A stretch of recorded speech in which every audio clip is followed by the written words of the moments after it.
السلام عليكم ورحمة الله وبركاته. حسن كود من قناة معلومات طيور. شلونكم شباب؟ إن شاء الله زين.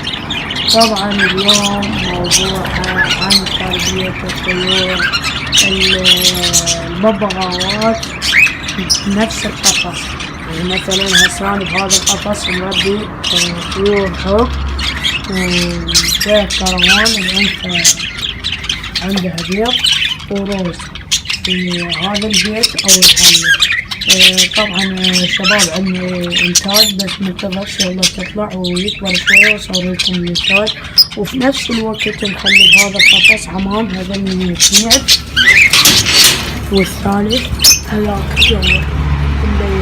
الفحل مال هذا طار، هذا النثية وهذا فحل وهذيك النثية، هاي سقاية المي والمعالف. طبعا شباب هذا طير حب انجليزي اصلي.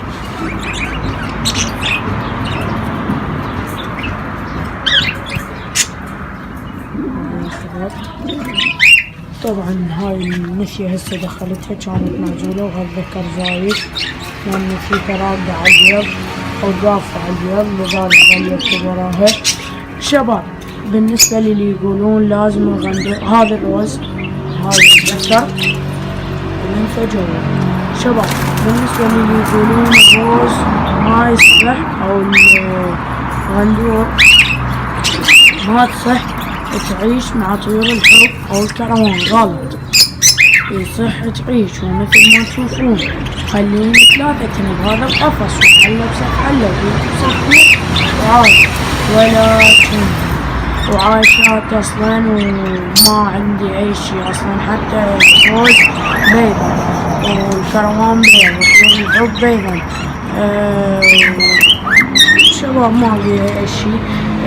بس المفروض انك انا طريقتي سويت عزلت الغندورة زوج الروز، عزلتهم بقفص صغير وخليتهم هنا جوا بمكان الحلة مال الحمام.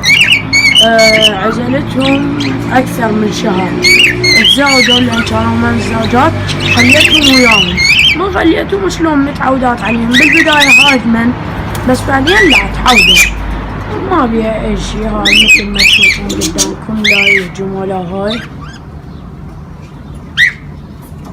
من هنا تنتهي الحلقة، لا تنسون اللايك والاشتراك والكومنت شير.